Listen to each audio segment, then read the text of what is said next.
Bom dia, alunos. Na parte de física, a gente vai conhecer um pouquinho as linhas de campo. Linhas de campo que são linhas que se formam a partir de uma carga geradora de campo elétrico. Então, a gente tem aí a semana 1 e semana 2. Essas atividades estão na página 73 e 74. Eu vou explicar as atividades uma por uma, né? E tentar passar para vocês o conhecimento necessário para que vocês respondam cada atividade. Eu não vou dar resposta, eu vou tentar explicar o conhecimento necessário em cada atividade para que vocês consigam responder. Claro, tentem fazer. Qualquer dúvida, vocês me chamam aqui que a gente tenta resolver juntos, tá bom?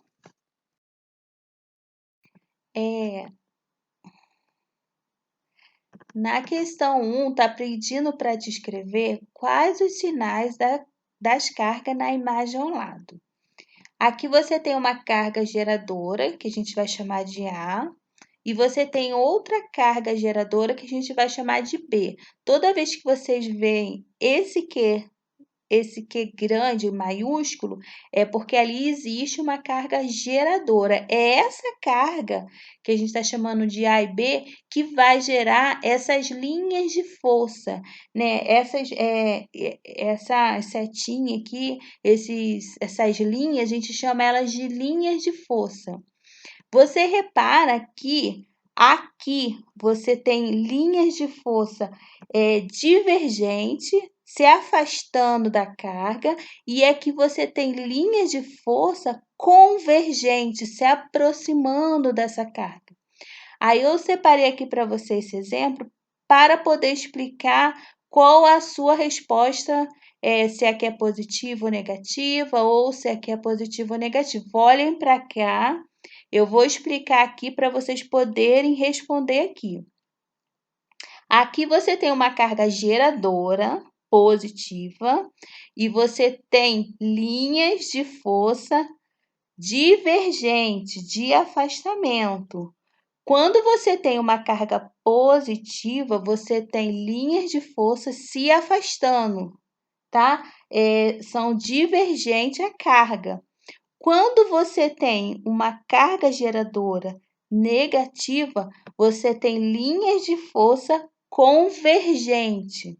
E o que acontece se eu juntar, se eu aproximar essas duas cargas aqui? Ela vai gerar isso aqui, ó. Aqui, como eu tenho a positiva, essas linhas de campo saindo, elas vão querer se encontrar com as linhas de campo entrando na carga negativa. Então, o desenho vai ficar mais ou menos assim, tá? Aqui, eu só preciso saber se essa carga é positiva ou se essa carga é negativa. Olhem para cá e me falem.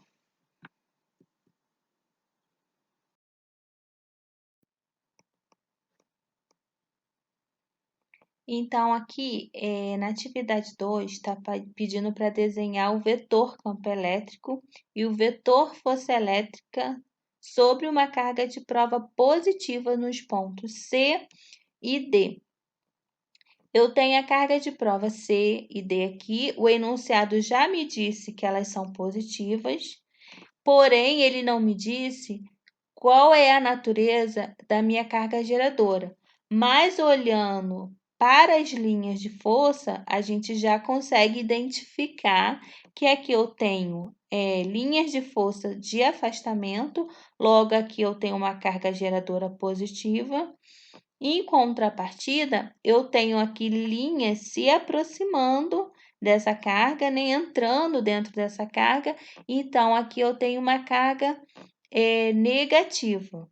Ele está pedindo para eu desenhar o vetor campo elétrico. Para eu desenhar o vetor campo elétrico, basta eu fazer a tangente à linha de força. Então, aqui em C, eu vou fazer um vetorzinho tirando uma casquinha nessa linha de força aqui, ó, 1, 2, terceira linha de força. Eu vou fazer um vetorzinho em cima, tirando a casquinha dessa terceira linha de força aqui. Na D, eu vou fazer também um vetorzinho tirando casquinha dessa segunda linha de força. Isso aqui eu estou falando do vetor campo elétrico. E o vetor força elétrica? Toda vez que eu tiver uma carga geradora positiva, o vetor força elétrica vai apontar para o mesmo sentido que o vetor campo elétrico. Isso quando a minha carga geradora for positiva, tá bom?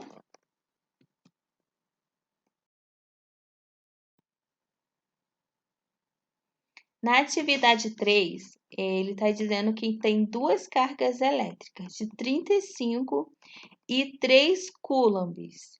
Estão situados numa região do espaço. Desenhe o esquema de linhas de campo para esse conjunto de cargas. Então, vocês vão ter que desenhar, fazer uns desenhos, como se eu tivesse duas cargas geradoras, ambas positivas. Por que positiva? Porque aqui ele está dizendo 35 coulombs e 3 coulombs. Não tem sinal de que é carga negativa. Sim, então eu entendo que aqui é uma carga positiva. Se elas são cargas positivas, eu vou ter uma repulsão entre elas. Então, essas linhas de campo que sair dessas cargas, elas não podem se tocar. Não vai ter aquele esquema de sair de uma e entrar na outra, igual vimos nos exercícios anteriores. Elas não vão se tocar. Uma outra coisa que eu vou explicar para vocês, a diferença de força que tem entre essas cargas. Aqui eu tenho 35 e aqui eu tenho 3. As linhas de força, a quantidade de linhas de força representa a intensidade de força dessas cargas. Quanto maior a força, maior o número de linhas. Eu posso desenhar essa carga de 35 igualzinha essa carga de 3? Obviamente que não, porque essa carga aqui, ela tem uma força muito maior do que essa carga.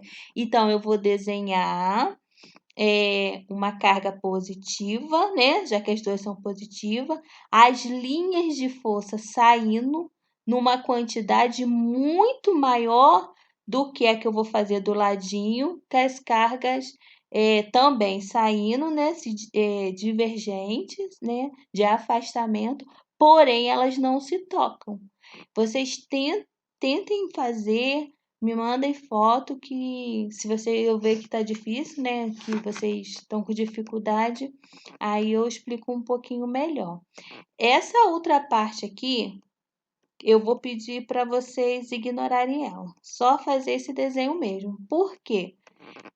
Aqui está faltando dados. Aqui eu preciso da distância. É igual aquele exercício que vocês fizeram da outra vez. Força elétrica é igual a constante no vácuo vezes Q1 vezes Q2 dividido pela distância ao quadrado. Só que aqui ele não me deu distância, aqui ele não me deu a constante, embora eu possa entender que seja a constante no vácuo, mas tá faltando informação. Então, essa segunda parte aqui, vocês não precisam fazer, tá? Eu preciso que vocês desenhem essa parte aqui, essa parte primeira aqui, dessas duas cargas.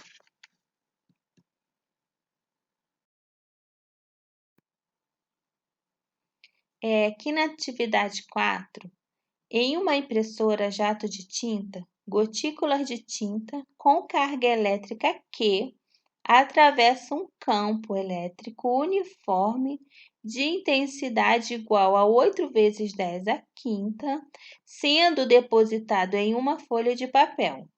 Descreva com suas palavras o funcionamento da impressora e os fenômenos eletrostáticos que permitem seu funcionamento. que acontece, pessoal? Dentro das impressoras, possui esse sisteminha de placas. Aqui eu tenho uma placa negativa carregado com material que vai fazer com que essa placa fique carregada negativamente.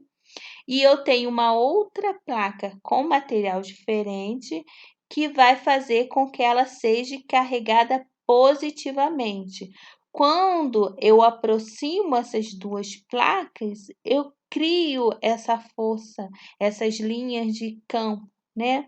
Saindo do polo positivo para o polo negativo. Se eu coloco tintas aqui no meio desse campo, o que vai acontecer?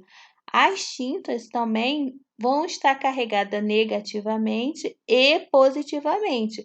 As tintas que tiver carregada negativamente, elas vão ser atraídas por esse polo, por essa placa carregada positivamente. As tintas positivas vão ser carregadas por esse polo negativo. Então, quando eu começo a lançar tinta, né, no meio dessas placas, elas vão sofrer um desvio, né, porque onde tiver tintas carregadas negativamente, ela vai sofrer um desvio, tendendo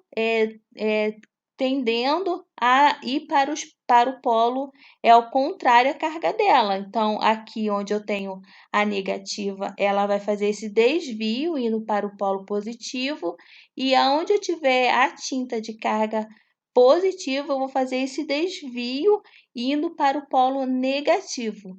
É daí que entra a funcionalidade da impressora. Esses desvios, né, junto com a programação que a impressora possui, ela vai fazer com que, na hora que passe o papel, essas gotículas de tinta, elas sejam depositadas no papel de uma forma bem certinha e vai desenhando, esse desvio vai fazendo os caracteres e as tintas vão sendo depositadas bem certinho.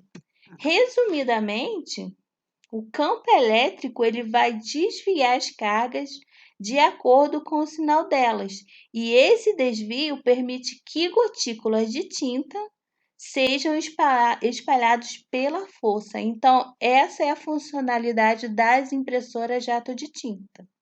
É assim que funcionam as impressoras.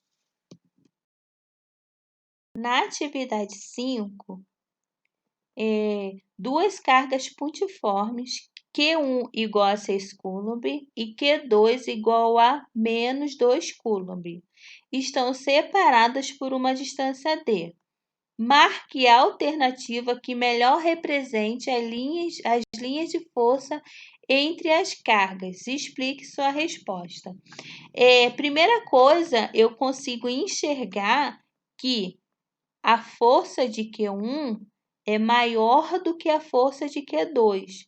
Logo, o número de linhas de força que sai de Q1 tem que ser maior do que o número de linhas de força que sai de Q2.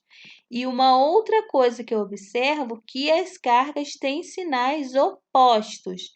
Então, em Q1, as minhas linhas de força têm que ser de afastamento e em Q2, as minhas linhas de força têm que ser de aproximação. Aí a gente vai olhar aqui as alternativas e ver qual que se encaixa nessas informações que a gente já aprendeu, né, nas questões anteriores e reforçamos agora. A questão 6 é para pesquisar sobre o poder das pontas na eletrostática e como esse princípio é aplicado nos dispositivos de para-raio. Nas cidades grandes, onde tem bastante prédio, é muito comum se ver para-raios. Então, é muito difícil você ver na cidade grande cair para-raios devido a esses para-raios. Esses para-raios eles vão atrair esses raios. Eu vou mandar um vídeo para vocês, para ajudar vocês a responder essa questão aqui, que está bem tranquilo, tá? Por último, tem a atividade 7, que é para pesquisar o funcionamento da gaiola de Faraday e descrever qual procedimento deve ser adotado caso um raio caia sobre um carro. Eu também vou mandar um vídeo para vocês tentarem responder essa questão, é bem legal. E então é isso, pessoal. Se tiverem alguma dúvida, podem me procurar.